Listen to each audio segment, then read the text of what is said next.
Hey guys, James from Diskord here. So now we've covered the basics of, arrangement. What we're going to do now is actually start to lay the track out. We are going to dive in now. I'm going to start with the drums.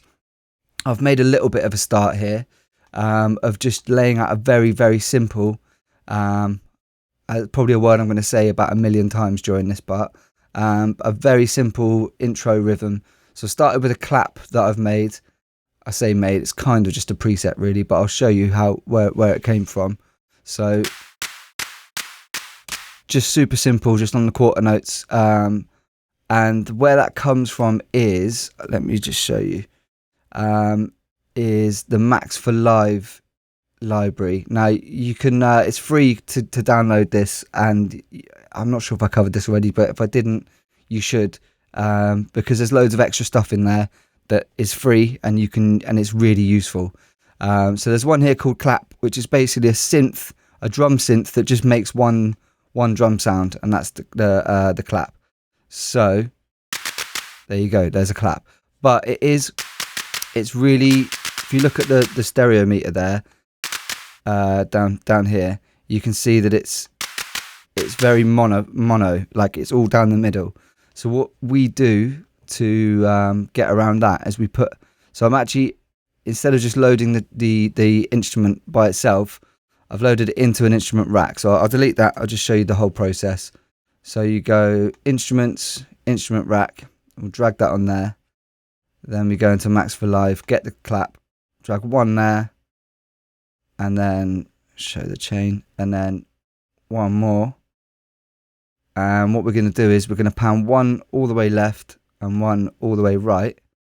And now you can see there's a lot more movement going on, where the left and the right channels are different each time. And obviously you can hear that as well. You can just hear that it's, that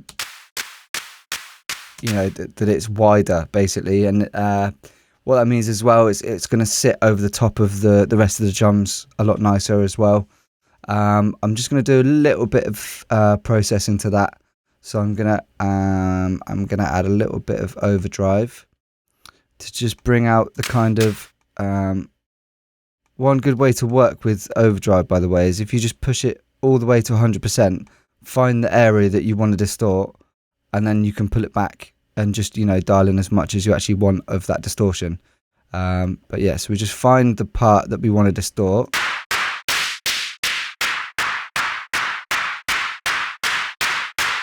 Around there for me. And then you can just turn it to 0 and just bring in as much as you want. Nice. So then I'll chuck an EQ after that, just to get rid of, see loads of low end there that we just don't need. So I'm going to get rid of that. And I might boost the high a little bit as well.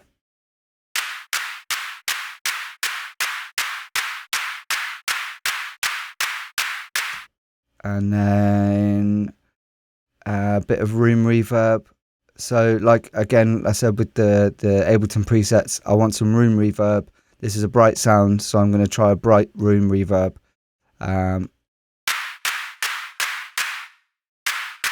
Yeah, sounds pretty good to me. So I'll leave that there for a minute. So we started with the clap, just on a very simple rhythm. I've also just brought the kick drum in there.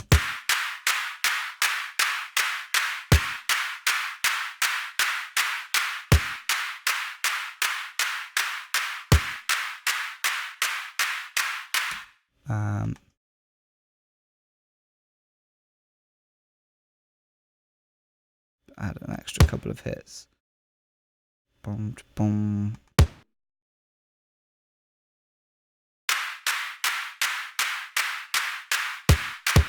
Oh, there we go. And I brought in the hi-hat. It's literally all I've done is just copy and pasted the hi-hat from that we put in earlier and just filled it out, so there's no gaps. And then just a crash cymbal on the start there. Let me mute that a sec. So yeah.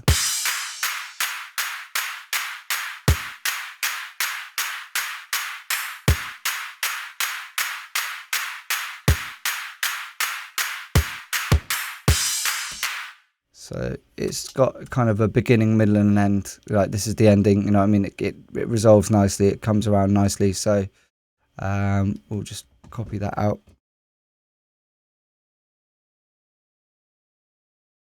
And then I'm gonna add. Let's go to.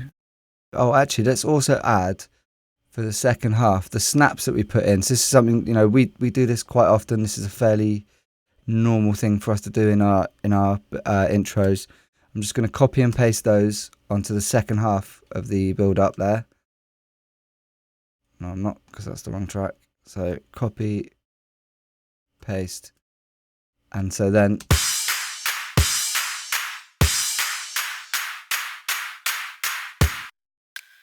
a little bit quiet. Why are they so quiet?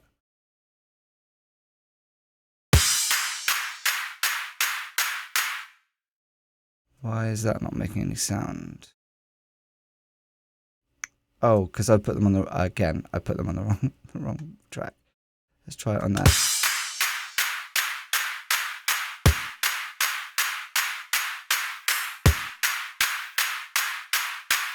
It may well be that clap's still a bit loud.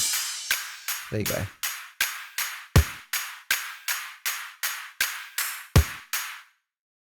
All that does is just add a little bit more intensity, and sort of, you know, this second half is now building more towards the breakdown that's going to come at bar 17. So let's grab the bass hit that we made. Let's use that as a starting point in the intro as well. So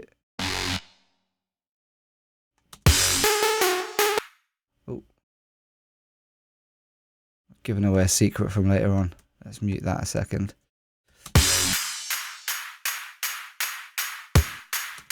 What we'll do is we'll make that happen 4 times, and then we'll do. I think we looked at the modulation, the mod wheel, modulating the filter. We'll add a slightly different one for each one of those 4, so it kind of builds towards the end.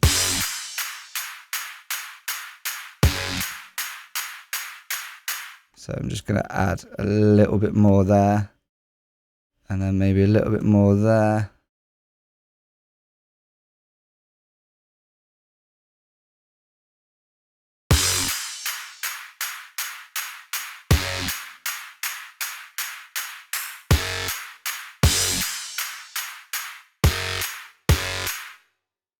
Still wants to come down at the end.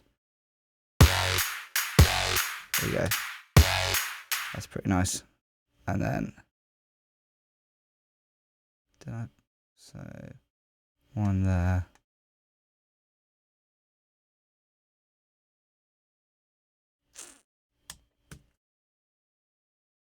And I'm going to add, just follow the kick drum pattern on the bass hit. So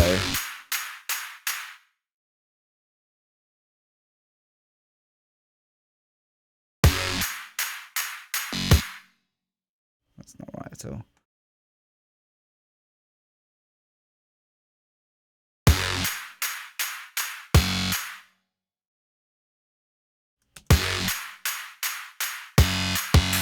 There you go.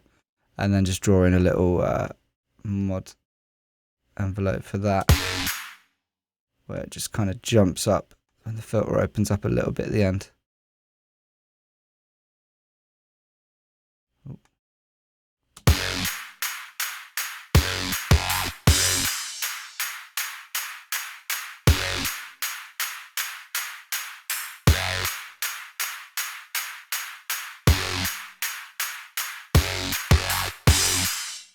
A little bit too much.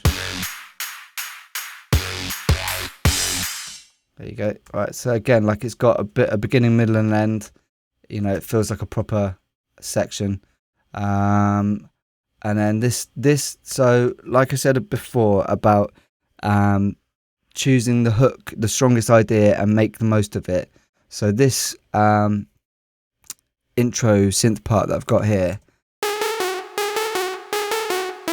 that's exactly the same notes as the vocal chop on the main drop.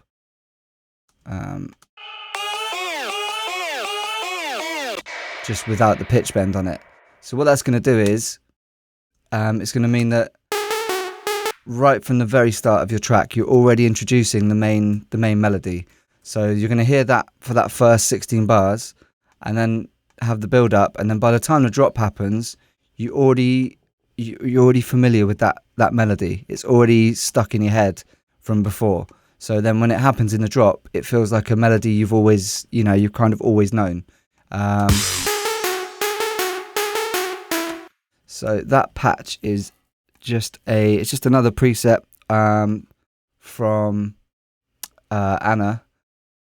It's called the Outrage Pluck, and we picked that just because it's got kind of a bit of aggression to it, but it's kind of melodic as well. So it's trancey, but also that I guess it's the LFO on the is it on the pitch? Yeah, LFO on the pitch, which gives it kind of a bit more aggression. See, without it, it sounds much more trancey and kind of nice.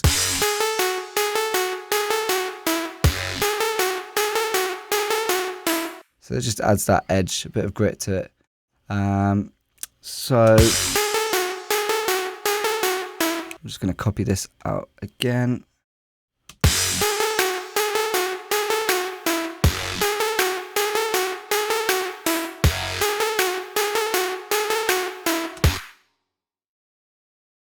So let's just add on the last bit, let's make that do a little bit more. So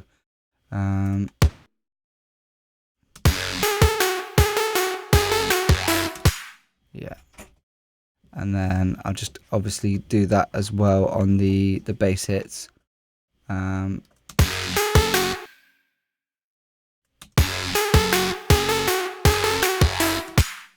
then we'll do another little sort of rise on the modulation, so that it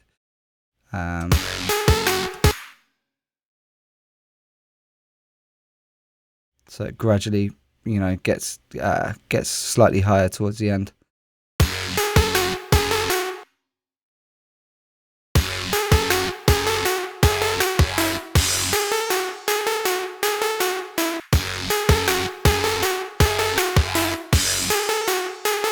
I might also just extend that note out a little bit.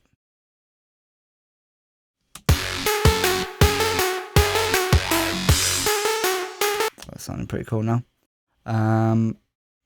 Okay, so another thing that I talked about is like the ebb and flow and kind of leading parts into the next, smoothly. So a useful way to do that is to use like a synth up, and we've already made one in the breakdown. So this up, if we start that in the intro, so gradually like filter it up here, and then when the breakdown happens here, you filter it down again. It makes a really smooth transition between the sections. So then I can just draw like a filter sweep for the up. So it's going to go.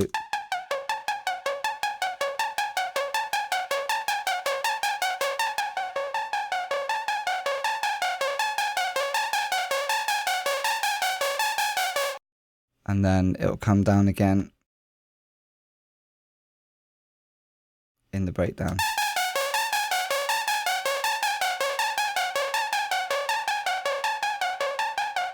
And like obviously once you hear that in context, it really works to kind of just join these two bits together.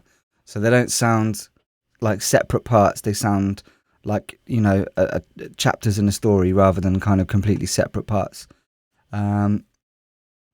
So let's also add on the bass. So on the bass hits that we've got, to build a little bit more tension in this second half here, I'm going to add yet another Sonic Academy Anna.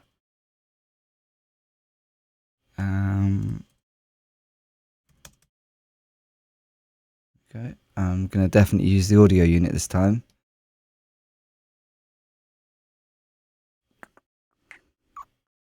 I just want a simple bass, kind of not a heavy bass hit really at all, just like a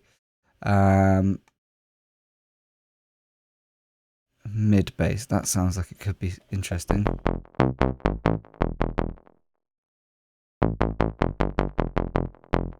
That's perfect.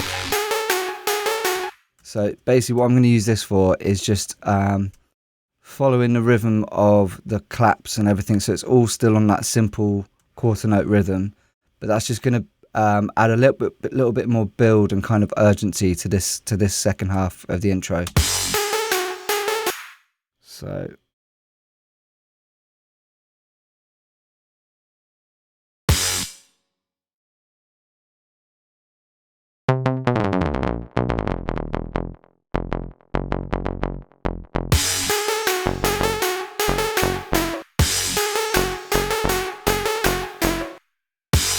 I'm going to leave out the ones where the kick plays. So there we go.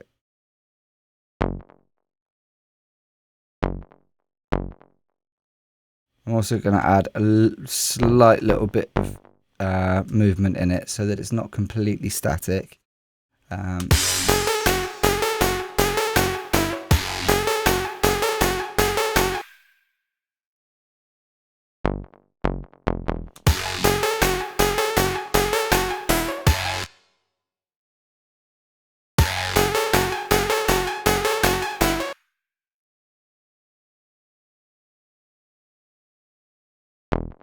Just keep it back there. We'll probably filter that out or something at some point.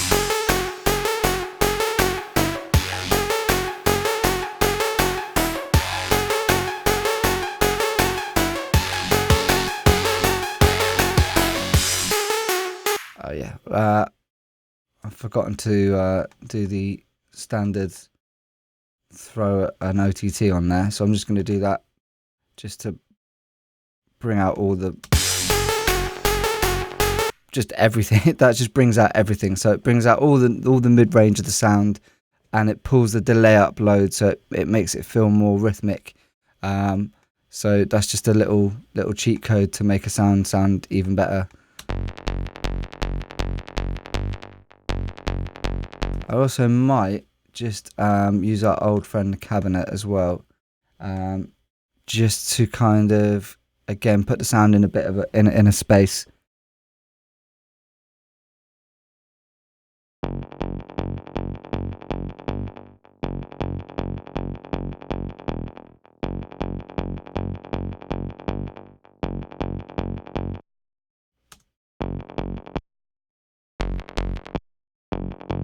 Okay, so it just limits the frequencies a little bit.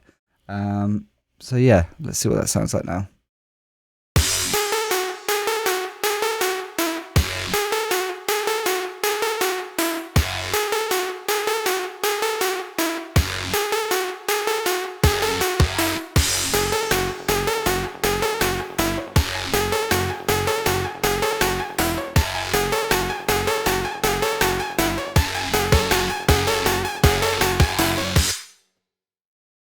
Okay, what I'm also going to add on this sound is just a little bit of pitch bend, just to again give it a bit of movement so it isn't so static. So switch this pitch bend range to 24, which is 2 octaves, and then just on the end of each one, basically just put a little pitch down. So, and also a slight pitch up on the start as well.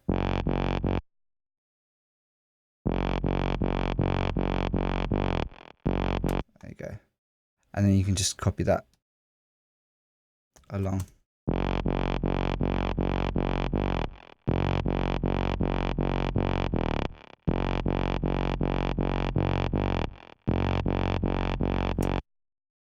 And then, like I said, we'll probably filter this one out anyway, so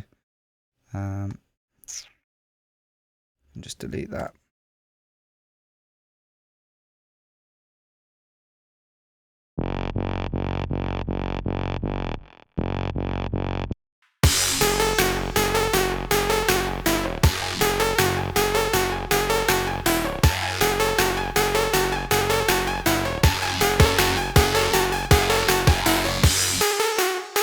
You see there as well, those two are kind of clashing a little bit, so I think we will need to just put a filter on this one or something once we actually mix this all down, just to stop those clashing with each other. but also something that's really important is kind of making sure things make sense with each other and kind of getting a bit of call and response happening. So here you've got this bass plays, then this bass plays, and they kind of do they kind of talk to each other, and they all kind of they work together rather than having, you know, everything happen at the same time. So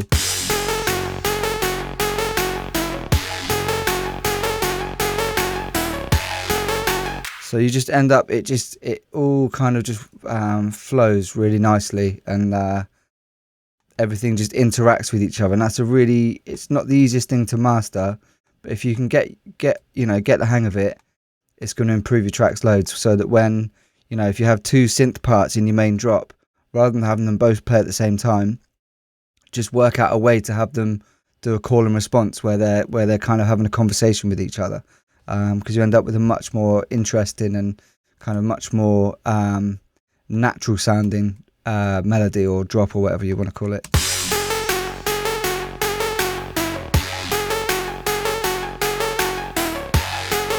What I'm also going to do is this bass hit doesn't have a lot of low end.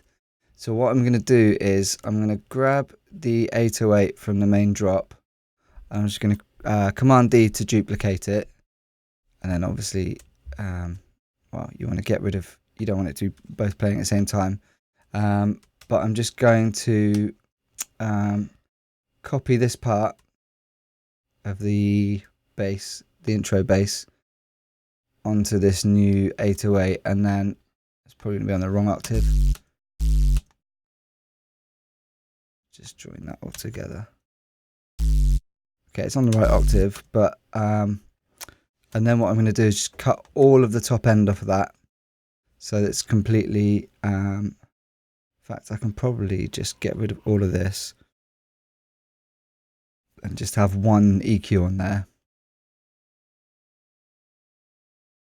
with just getting rid of everything. So this is all this is for, is just to fill out the low end, so that, and what I also might do is have a little bit less of the pitch envelope on here, so maybe just make this faster. So what that means is it gets to the main note of the bass hit quicker. So now those together sound a lot better than just that on its own. That sounds quite thin, but when you play them together it sounds weighty.